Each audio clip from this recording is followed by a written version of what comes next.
Ya, saya jahat nih kadang-kadang Mas. Saya kadang suka bapilok loh Mas. Ada tembok, plesteran, aci nggak lurus, kadang-kadang saya pilok. Set.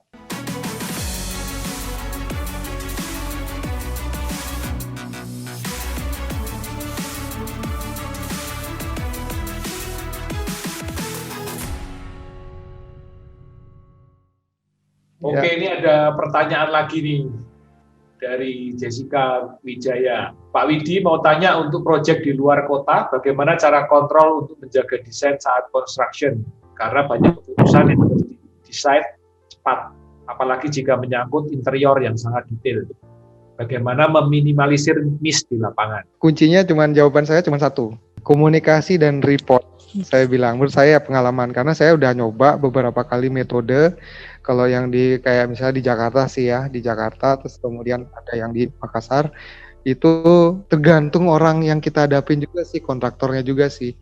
Kayak misalnya bisa nggak kontraktor bangunan ya, setiap minggu dia harus bikinkan kayak report. Weekly report itu berupa item pekerjaan yang sudah dikerjakan, terus kemudian pertanyaan apa istilahnya yang problem yang terjadi harus diceritakan, terus yang terakhir harus kirimin foto-foto progres apa yang sedang dikerjakan selama seminggu itu.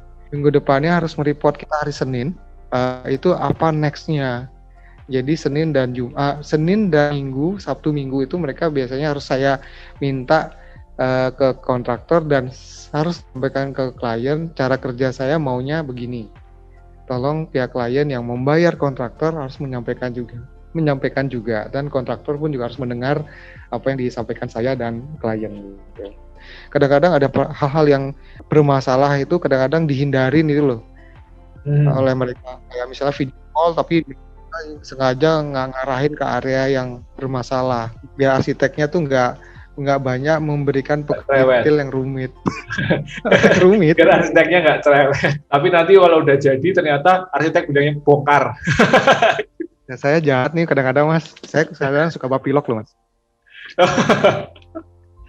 Ada tembok, plesteran, aci nggak lurus, kadang-kadang saya pilok. Set. Nah, kan nggak mungkin kan diamplas pasti jelek, pasti dibongkar sama dia. Gitu. Ya gitu sih, tapi sekarang udah nggak sih, cuman ya balik lagi ke kita komunikasinya ke klien biar nggak terlalu dibilang arsitek yang kaku, apalah gitu-gitu loh. Tapi kliennya seneng loh kalau gitu. Soal gambar harus lengkap kali ya Pak, karena tadi berkaca dari pengalaman Pak Widi bekerja sama orang luar, yang aku tahu juga karena mereka sangat pengen segala sesuatu tuh tercatat, tertulis kan Pak, based on drawing Ya, aja gitu kan. Semakin lengkap gambar kita, semakin menghindari miss dari kontraktornya. Dan kalau terbangunnya nggak sesuai dengan gambar ya ujungnya kan berarti bukan salah desainernya gitu. Ya ada ini Mas, ada punya prinsip ya. Jadi sebelum kita berperang kita harus nyiapin peluru dulu, amunisi dulu dan sebagainya. Saya nggak mau kalau misalnya gambar nggak lengkap dan detail, terus tiba-tiba kontraktor menanyakan, gambar ini belum ada, ini nggak ngerti, ini gimana nggak. Sama tim itu kita benar-benar harus detail banget, gambar harus lengkap banget.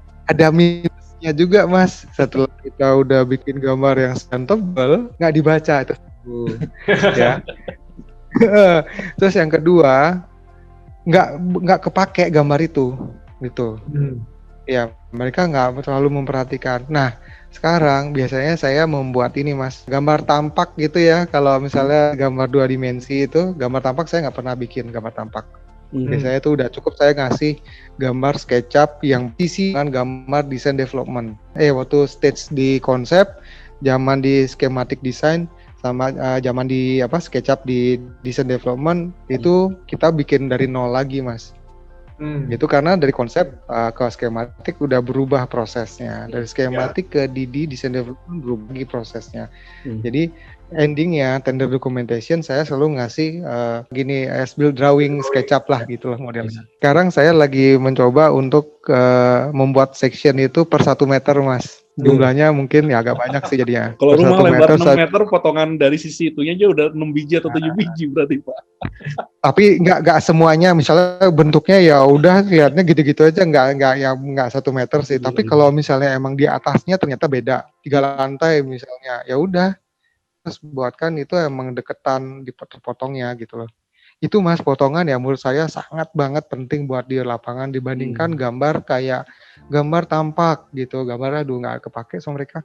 Potongannya potongan perspektif atau potongan 2 dimensi? Kalau potongan perspektif itu pada saat konsep, Oh, oke. itu untuk menjelaskan ke klien. Jadi klien tuh harus tahu bagaimana perspektifnya setiap ruangan, terus kemudian bagaimana dia harus tahu ceiling height-nya, ketinggian plafonnya, ketinggian ruangannya, bagaimana integrasi dari mulai dari entrance sampai ke ruangan masuk ke dalam, itu kan kelihatan di potongan perspektif tuh.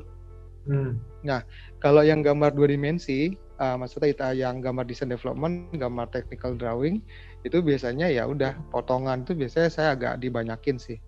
Itu Pak Widi banyak pakai SketchUp layout atau manual dicat Pak untuk potongan sebanyak itu? Manual dicat. Manual dicat. Oh iya, saya nggak pernah kejadian soalnya. Itu kan SketchUp-nya nggak presisi gitu ya. Terus kita mereferensikan dari SketchUp. Nah, itu ternyata dengan denah itu nggak proyeksi. Wall-nya, dindingnya itu semua nggak proyeksi. Makanya saya selalu paling menghindari banget potongan langsung nge-cut-nya dari SketchUp, itu jangan banget, dihindarin banget. Agak capek sih Pak ya, untuk dapat yang akurat. Iya, rakit-rakit dahulu berenang-renang kemudian nanti. Itu. Saya punya pertanyaan satu nih, saya punya pertanyaan terakhir dari saya nih. Sebagai arsitek Bali ini, Bapak kan Pak Widi kan arsitek dari Bali nih. Kalau desain itu bawa elemen-elemen Bali nggak ke desainnya Pak? Kalau saya punya pemikiran gini Mas ya, saya tetap mempertahankan karakter Balinya ya. Tapi saya akan melihat jenis bangunan apa yang saya akan aplikasikan dengan desain Bali. Kayak misalnya contohnya ini, bangunan komersil tempat dugem gitu misalnya, night club gitu misalnya. Saya bikin bangunan tradisional kan nggak faedahnya, nggak nyambung gitu ya. Saya lebih kayak kalau diberikan kesempatan, kalau bisa ada kesempatan membuat project yang benar-benar desain Bali itu adalah tempat kayak pertama udah pasti sarana umum, museum, apa segala macam yang kayak gitu, mungkin saya aplikasinya agak filosofi Balinya akan saya tunjukkan. Tapi yang kayak komersil kayak ya maksudnya rumah tinggal, itu biayanya nggak murah loh Mas, bikin rumah Bali Mas. Bikin ukiran-ukiran maintenance itu nggak mudah loh Mas. Itu banyak ada kabang-kabang laba-laba segala macam, susah bersihinnya. Gitu. Nah, mungkin waktu setelah kuliah mungkin kena doktrin gitu Mas ya di luar gitu mungkin lihat. Itu tuh kayak apa namanya?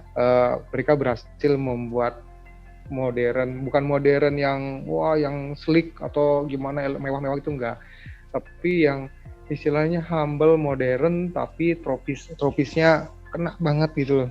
Ya permainan kayu. Memakai kayu pun juga nggak jor-joran di fasad dijadiin kayu semua gitu, enggak gitu. Ya dia benar-benar memikirkan juga gitu.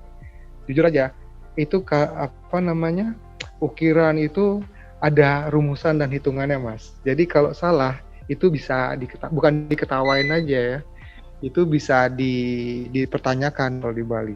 Nggak bisa macam-macam kita mengaplikasikan ada sebuah pakem ukiran apa itu, saya nggak berani deh. Mendingan ya udahlah biar yang biasa aja, yang tropis. Nah, tapi sebagai arsitek yang dari Bali itu pernah di request nggak sama klien? Ada beberapa portfolio kamu kok nggak banyak yang Bali sih gitu misalnya. Lain aja.